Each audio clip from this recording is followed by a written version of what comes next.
is there a skills video component? Is that worth something for athletes now to where, they can get some reps in and showcase their serve or what's going on in front of the net? I mean, does that have any value right now?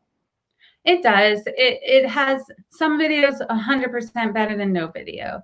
A coach has to see something. And as a coach, you've seen it all. You've been in the game so long. I mean, I watch videos of tennis every single day. So it's all the coaches are doing that. That's what we do. So we can pick things up really fast. So we don't need 1,000 forehands, right? Like that gets kind of boring after a little while.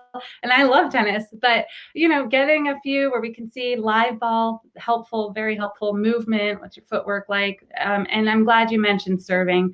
I always feel like when there's not serves included in the video, it's almost like a red flag. Like, is there something? Are they hiding something? So definitely do not skip out on serves. What do coaches want to see?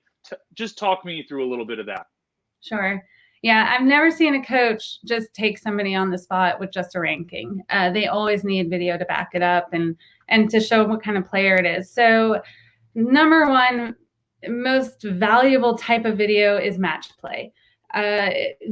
Being able to see a player compete is just top priority. That's so important. And it's not just, can you win or lose a point? Can you hit a bunch of winners? We want to see competitive points. We want to see how your footwork, your composure is so important. How do you construct points? There's so much to it.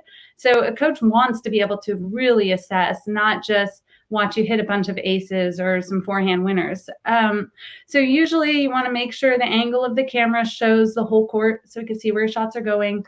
And a lot of people, especially now with COVID and being limited with tournaments and all of that, they're struggling to say, oh, well, I can't play a match. Well, set up a practice match. If you have that option, find somebody you can play against, film it as if you're playing a real match and get that. That's helpful. If you can't get that and all you can get for right now is some skills, that's fine. Do that as a temporary fix and then follow up later with match play when you're able to capture it. If you're doing skills, make sure you're showing your athleticism and you're showing your work ethic and you're showing your technique, all of those important factors that coaches are looking at. But again, we got to see where your shots are going. A lot of times people just have the camera facing them and it's great for a shot or two, but really what you're able to do with the ball is so much more valuable to a college coach who's working with multiple players and trying to find the player that's going to fit in and be able to put up results, not just look pretty. So that's always what I tell people. I'm like, make sure the angle of the camera is good.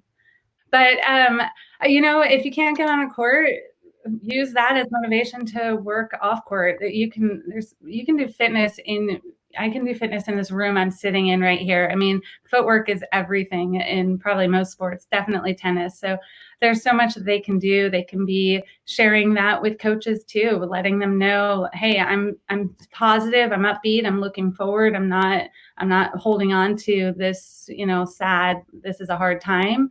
And just getting themselves in that mental preparation for when things would resume. Yeah, and Heather, that's a big one. And that's something that we've talked about, that really the underlying message for college coaches that I still very much care about, continuing to get better, and I'm doing what I can. And I think that message for college coaches really kind of stands out as these athletes are finding alternative ways to continue to get better. What are some of those creative things that you've seen student athletes do to kind of improve themselves here over the summer?